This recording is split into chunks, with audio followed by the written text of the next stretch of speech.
checkpoint. Labas na ng checkpoint. Dito tayo. Princess Nura. Ito, Princess Nura University.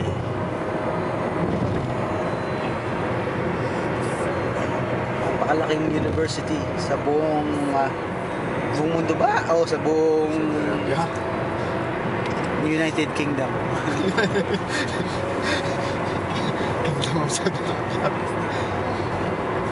buong Middle East siguro pinakamalaki yan na university.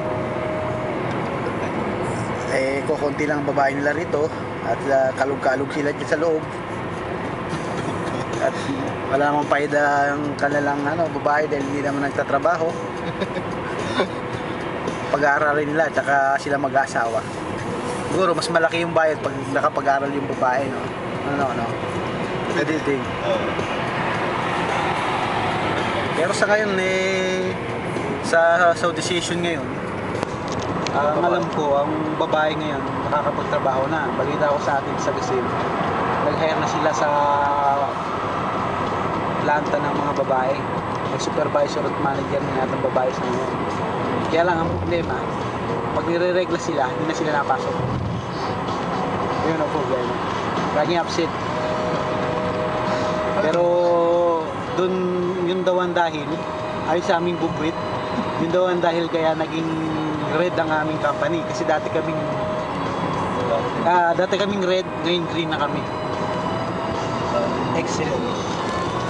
Ayun ang napakagandang basket.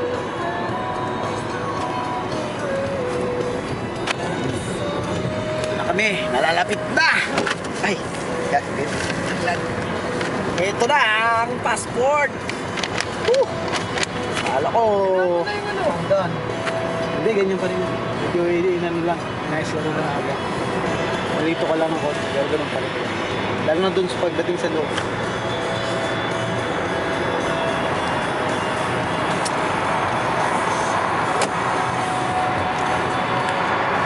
Hello, Philippines!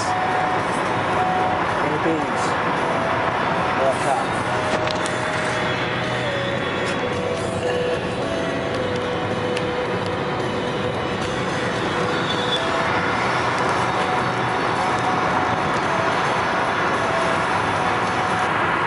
Time in a row.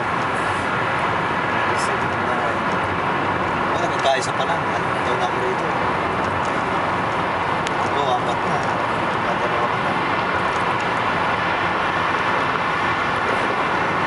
Ayos lang yan. Hindi na uwi rito yung mayaman.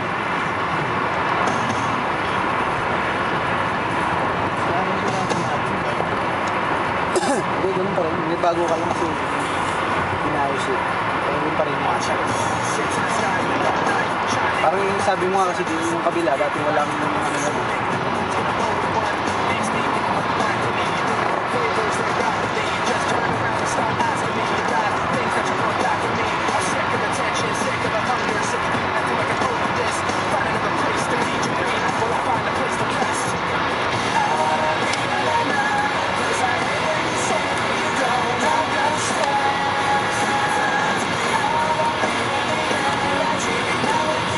makakauwi.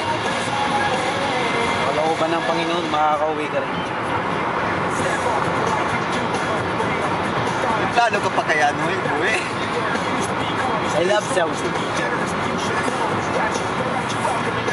May pulos kasi rito, madaming pulos. Trabaho ka lang, may pulos ka. Sa atin wala eh. Walang sukol doon, walang trabaho.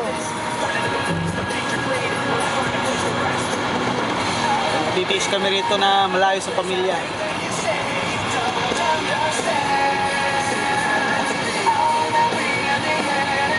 Ay, may camera?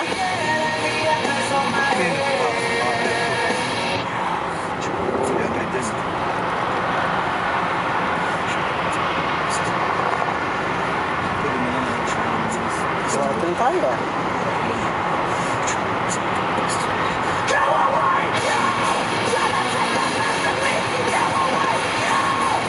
Royal Terminal. Approaching the airport.